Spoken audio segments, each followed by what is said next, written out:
Hey everyone, this is certified high performance coach Michelle Weimer here, and today we are talking some more about energy, and in particularly what we're talking about today is physical energy.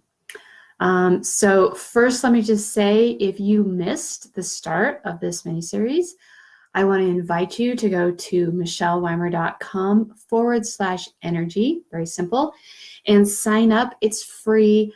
I just want to share this with you because energy is super important to being able to get through life, to be productive, to feel happier and more content. Like, we need high levels of energy. And if you're a busy person, man, you need energy. If you are someone who wants to perform at a higher level in your life, you need energy. If you want to be more vibrant and happy and show up for your family, you got to have the energy.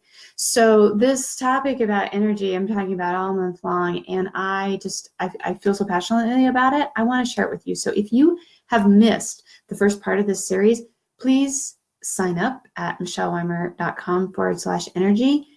And without further ado, let's talk about physical energy today. Okay, so what I want to share with you are just some thoughts and some ideas that can help you take that common sense stuff. You remember, last week I mentioned, or if you're new, I'll just say common sense isn't always common in practice, right? My mentor, Brendan Bouchard, says that all the time, and it's true. We know we need to exercise. We know we need to eat right. We know what we ought to be doing, but so often our habits and our actions don't match what we know. And that's what gets us into trouble. So I'm going to, for the most part, leave out the common sense stuff that we all know. And I'm going to take it just a step further. Like, I want the level of what I'm going to give you today to be just a little more than what you probably already know. So first of all, let's talk about nutrition.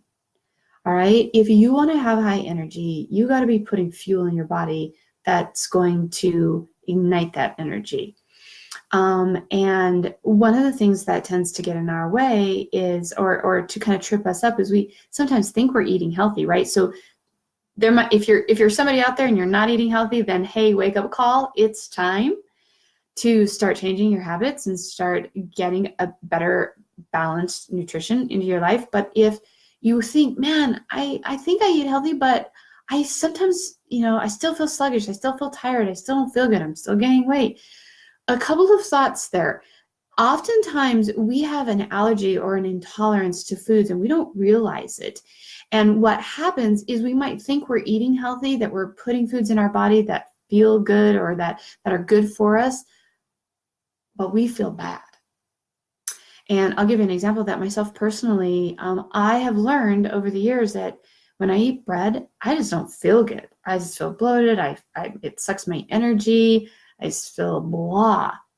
So I don't eat it anymore, right? Like, very rarely.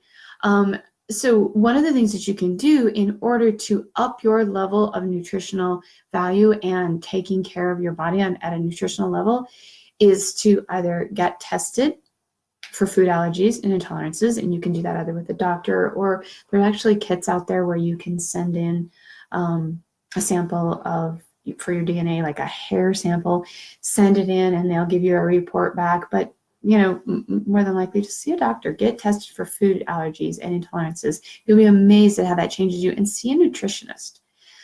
Get help with the nutritionist. This not only can help you eat and pick out the right things to eat, but also in terms of supplements. I mean, let's face it, we don't always get all of the supplements we need.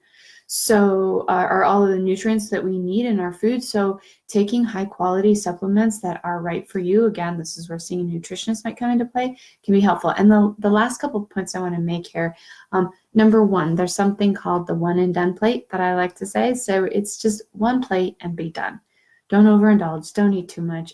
That's a no-brainer, but it's very, very helpful. And the other piece, back to that allergy and intolerance of certain foods, is if you don't feel like you have the funds right now to go see a doctor about it, then start a food journal. Keep track of what you're eating. This is going to do two things for you. It's going to, number one, keep you from overeating, because nobody wants to write down that they've eaten a whole bag of chips or a dozen cookies. So write down what you're eating and it'll help you stay in line in that respect, but also keep track of how the foods you're eating make you feel, because what that's going to do for you is going to help you know what feels bad, and then you can stop eating that stuff. And the last little tip there is, in terms of eating healthy, is check labels. If you think something is healthy just because it says low fat on it, or fat-free, something reduced calories, things like that, check a little closer, because sometimes, sure, that may be the case, but that doesn't always mean it's healthy for you. Often when companies take out fat from something, what they replace it with are sugars or salt. And then that's not really good for you. Then you have inflammation, and inflammation can make you feel bad. It makes your body ache. And it's not healthy for you, and it can take away your energy, right? And so we're talking about energy. So the next thing I want to move to is exercise. Okay, I'm not going to talk about, and I'm not going to preach to you about you got to exercise, but let's face it, you got to exercise. You got to move your body, right? The quote that I want to give you again from my mentor, Brendan Burchard, is the power plant doesn't have energy, it generates energy. And if you think about that, your body is this machine, and the way that you start to generate energy is in the movement, is in the friction. So and the thing, some people say, well, I just don't have the energy to exercise. Well, I'm going to tell you right now, if you start exercising, you're going to increase your energy. It's a fact. So start exercising. But okay, here's the big tip. The important piece here that people overlook is having a plan and being prepared. If you just leave exercising to chance and you're not someone who exercises regularly, you're probably not going to do it. Have a plan, schedule it out, know exactly what you're going to be doing, when you're going to do it, where you're going to do it, and for how long. When you have a plan and you put all those pieces in place, you're more likely to take the action. When you don't have a plan, and I've done this before myself. I lay in bed in the morning. I'm like, I need to get up and work out, but I don't know what I want to do today. I'm not sure. And I waste a lot of time thinking about it. Get up and have a plan, know what you want to do. And that's how I strive to always show up or always handle my exercises. I know a month ahead what all my workouts are going to be for that month. So it's a no-brainer. I get up in the morning, my clothes are there, I get dressed, I do the exercise. I don't even have to think about it. And I always have more energy, both physically, and actually it helps your emotions as well, which we're going to talk about next week. So again, if you, make sure that you're back here next week to join me, exercise, have a plan. The importance of having a plan, I cannot express enough to you. A couple other little tips that I just want to share with you is getting enough sleep. So many times people say, I only get 5 or 6 hours of sleep. I function just fine on that. Well, that's bullshit. I'm sorry. But studies show that our bodies as human beings, we need 7 to 8 hours of sleep. And if you're not getting that, you are harming your body. You're harming your mind. You're harming your body. And you do not have the energy you need. Now, again, maybe you're functioning and you're getting by. But if you had that energy, if you got the sleep that you needed and you got quality sleep, just think of how much more you could accomplish if you had that. So, first of all, I want to tell you, there was a study done here in Colorado at CU Boulder, and they proved that people who got 5 hours of sleep a night for a week gained on average of 2 pounds. So if you're someone and you've been thinking, man, I'm exercising, I'm trying to eat right, I think I'm doing the right things, but you're burning the midnight oil, you're staying up late and you're getting up early and you're not getting enough sleep, I would challenge you to change that habit.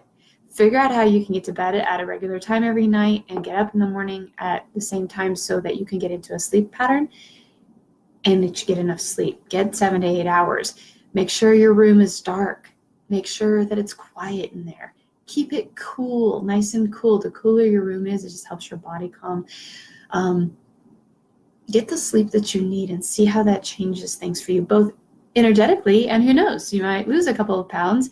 If nothing else, better sleep or getting enough sleep, it helps your body recover, and it helps eliminate inflammation. And again, inflammation is what makes our bones and joints hurt. It snowballs, because then who wants to get up and exercise when you're achy? And it has us moving slower and more sluggishly. So get the sleep you need. And the last thing that I want to say for today is your water intake. Make sure you're having enough water. Make sure that you are doing what you need to do to increase your energy levels. So if you haven't already seen the first video or read the first part of this series, again, sign up at michelleweimer.com/energy so you can get that information, because what I want you to do is the challenge from that week is really looking at the habits you have and how they affect your energy, both physically and mentally. Remember, next week we're talking about mental energy.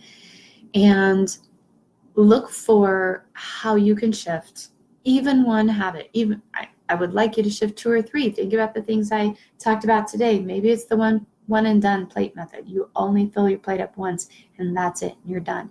Maybe it's implementing a plan for exercise. Maybe it's just drinking enough water. If you feel tired and sluggish in the afternoon, check your water intake. You'll be amazed. And if you can drink anywhere from 64 to say 75 ounces of water a day, your energy is going to increase. And get some sleep. Get enough sleep. So I want to thank you for joining me today. Again, this is Certified High Performance Coach Michelle Weimer. I have so much more to share with you, and I'm looking forward to sharing next week on mental energy. Until then, challenge yourself. Pick a habit that you currently have that doesn't serve you, that is slowing down your energy or your ability to generate more energy in your life, and shift that habit. If there's something you're not doing and you know it's time to start, let's get moving. I'm here to help you. I would love to hear in the comments below what habit you want to change. And until we talk next week, goodbye for now.